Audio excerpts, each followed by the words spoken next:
साहब मैं ये कह रहा हूँ कि हमारी यहाँ पे तनख्वाह सिर्फ 8,000 रुपये है साहब। कि क्या बोल रहे हो तुम? 8,000 रुपए सैलरी?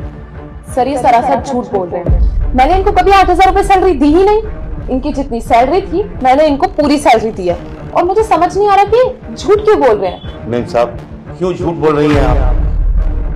हर महीने साहब यही तो हमें तनख्वाह देती है, 8,000 रुपये। नहीं सर, मैं समझ गई। Now I got it. इनकी कोई वाइफ बीमार नहीं है, इनको सिर्फ और सिर्फ आपसे पैसे चाहिए।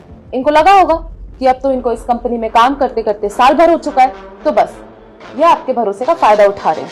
इन्होंने झूठा झूठा ड्रामा बनाया कि इनकी वाइफ बीमार है और इनको पैसे चाहिए, और इन्होंने सारा इल्जाम मेरे ऊपर लगा दिया कि मैं इनको कम सैलरी दे रही हूँ ताकि मुझे इस कंपनी से निकलवा सके और आपका भरोसा जीत के आपसे पैसे ऐड सके। फिर क्या करेंगे आप उन पैसों का? अय्याशी करेंगे ना? यही चाहते हैं ना आप? पर ये झूठ क्यों बोलेंगे? जब इनकी सैलरी इनको 8,000 रुपये मिल रही है तो फिर ये झूठ क्यों बोलेंगे, बताना। सर स्ट्रैटेजी, आप इनकी स्ट्रैटेजी नहीं समझ रहे हैं। अरे ये छोटे लोग, इनका तो दिमाग चलेगा सीधा पैसों पे। इनको लालच आ गया होगा और ये अपनी पत्नी की बीमारी का झूठा ड्रामा कर रहे हैं और मुझे झूठा बना के आपसे पैसे ऐंठना चाहते हैं। सर इतनी सी बात आपको समझ नहीं आ रही और आप मुझ पे शक कर रहे हैं। सर मैं इस कंपनी में 6 साल से काम कर रही हूँ, कितना टाइम दिया है मैंने इस कंपनी को, कितनी सारी डील्स करवाई है, इसके बाद भी आप मुझ पे शक कर रहे हैं, वो भी सिक्योरिटी गार्ड की वजह से। वैष्णवी, तुमने आज इनको सैलरी दी है ना सुबह? Yes sir. और जब तुम इनको सैलरी दे रही थी ना तो मैंने सीसीटीवी चेक कर लिया था कि तुम इनको कितनी सैलरी दे रही थी और बाकी कितने पैसे तुम अपने जेब में डाल रही थी।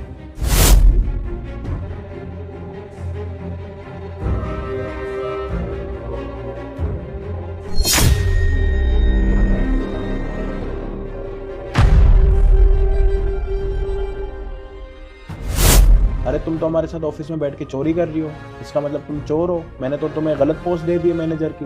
मैंने तो तुम्हारे ऊपर भरोसा करा था कि तुम हमारी कंपनी को आगे लेके जाओगी, ग्रो अप कराओगी हमारा, लेकिन तुम तो और हमारी कंपनी के पीछे पड़ गई। तुम्हें शर्म आनी चाहिए इस चीज के ऊपर।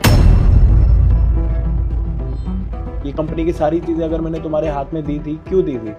भरोसा था तभी दी थी ना। मुझे तो ये लगा था कि तुम हमारी कंपनी को बहुत आगे लेके जाओगी। तुम ये देखो कि कौन सही काम कर रहा है, कौन सही काम नहीं कर रहा, किसकी कितनी सैलरी होनी चाहिए और किसकी सैलरी कितनी नहीं होनी चाहिए। लेकिन यहाँ पे तो जिसकी जितनी सैलरी है तुम तो उसको उतनी सैलरी भी नहीं दे रही और बीच में से तुम उनके पैसे भी खा रही हो। अरे वो अंकल सुबह आते हैं, रात को जाते हैं, अपनी मेहनत पूरी करते हैं, उसके बाद भी क्यों आते हैं? 8,000 रुपये के लिए।